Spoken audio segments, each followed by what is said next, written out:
Sally yelled as she realized her grave mistake. She looked out the window, hoping Alessandra had not hurt herself.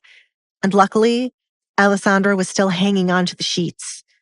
She had not fallen far enough to hit the ground. Goodness, I'm sorry. I did not want to get into trouble. And you thought potentially letting me fall to my death would save you? Alessandra glared at Sally. She could have fallen flat on the ground had she not been holding onto the sheets.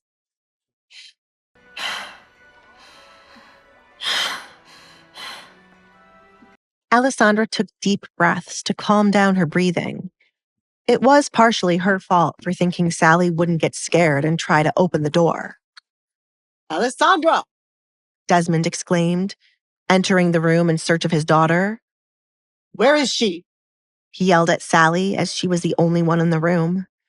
His eyes followed her nervous gaze down to what looked to be a rope in her hands. Alessandra! He ran to the window, realizing what his daughter had done. Desmond shoved Sally to the side to get a good look out the window. This action caused Sally to release the sheets the moment she was pushed. Alessandra, do not run away from me. James? He turned to the butler who had been the one to open Alessandra's door with the keys he carried around. Stop her from leaving. Yes, Baron. James left the room in a hurry to search for Alessandra. You useless fool. Desmond raised his hand to slap Sally, but held himself back, since getting Alessandra was more important. Rowan was already here to collect Alessandra, and if she were to escape, Rowan would kill him on sight. I'll deal with you later. He gritted his teeth, leaving to find Alessandra. Meanwhile, Alessandra sat up from the ground after she made the decision to slide down the sheets, not caring if she might fall. Inevitably, she ended up colliding into a branch from the tree right outside her window, injuring her arm as she crashed against it when the sheets began to swing her around as she slid down. As fear took over her body, Alessandra was unaware of the pain in her arm or the pain coming from stepping on fallen twigs and rocks as she was barefoot. Her mask slipped off from her face, but like everything else, Alessandra paid no attention to it. Alessandra began to run towards the gates, as it would be her way of escaping her father. Alessandra resembled a ghost running in the night as her dark hair and white dress blew around in the cold air.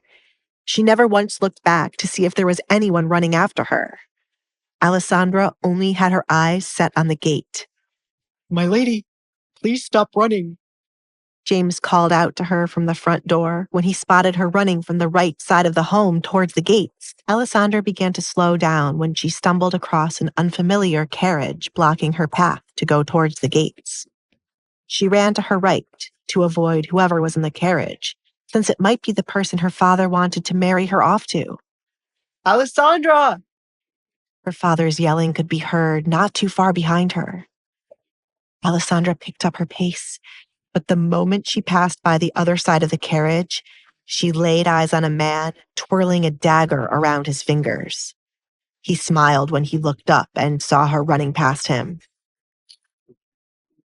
Where are you going, little one? Master won't be happy if you get away. Rowan began chasing after Alessandra. He knew he should not have trusted the Baron to bring his daughter quietly. Alessandra ran as fast as she could towards the gates.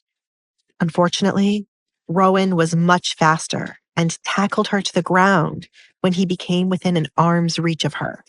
Hey, I'm Alessandra. If you're wondering what happens next, download the Pocket FM app now and listen to the exciting episodes of The Duke's Masked Bride.